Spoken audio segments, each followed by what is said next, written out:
Sana hindi na lang kita nakilala. Kasi kung alam ko lang na magkakaganito rin pala tayo, sana pala hindi na ako naniwala sa'yo. Kung alam ko lang, sana pala hindi na ako nagtiwala sa'yo. Sana pala nung una pa lang, hindi ko na pinilit itong nararamdaman ko. At sana pala hindi na ako tumitig sa mga mata mo. Kasi sa totoo lang, basag trip ka din kasi. Matapos akong maniwala sa sinabi mong hanggang dulo tayong dalawa, eto iniwan mo akong mag-isa. Matapos kang mga ako na ako lang at wala nang iba, eto ako, pinagmukha mo akong umasa, naniwala, sumugal at tumaya sa'yo. Pero ano, sasaktan mo lang din pala ako. Tapos ipagpapalit mo lang din pala ako dun pa sa kamukha mo. Biro lang. Eto, seryoso na. Kape ka ba? Kasi mainit ka lang kapag bagong timpla. Ganado ka lang kapag umpisa.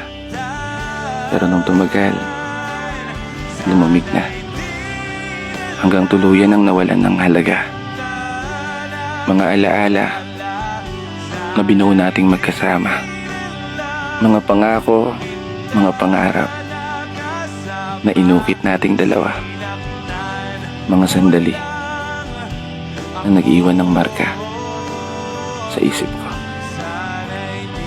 Papasabi ka na lang talaga na sana hindi ka na lang dumating sa buhay ko.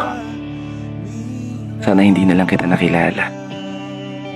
Kasi kung bibigyan lang ako ng pagkakataon na bumalik sa nakaraan, asahan mo hindi na kita re-replyan. Kasi kung maaga pa lang nalaman ko nang mawawala ka rin pala, sana hindi na kita sinugalan. Sana hindi na kita minahal. Sana hindi na kita nakilala. At sana hindi ka na dumating sa buhay ko. Pero dahil nandito na tayo, wala akong choice kundi tanggapin ang lahat. At marahil ang tanging masasabi ko na lang, salamat sa lahat. Malaya na ako. Dito na nagtatapos. Kaya isang pagpupugay para sa lahat ng mga tao na patuloy sumasabay sa hamon ng buhay.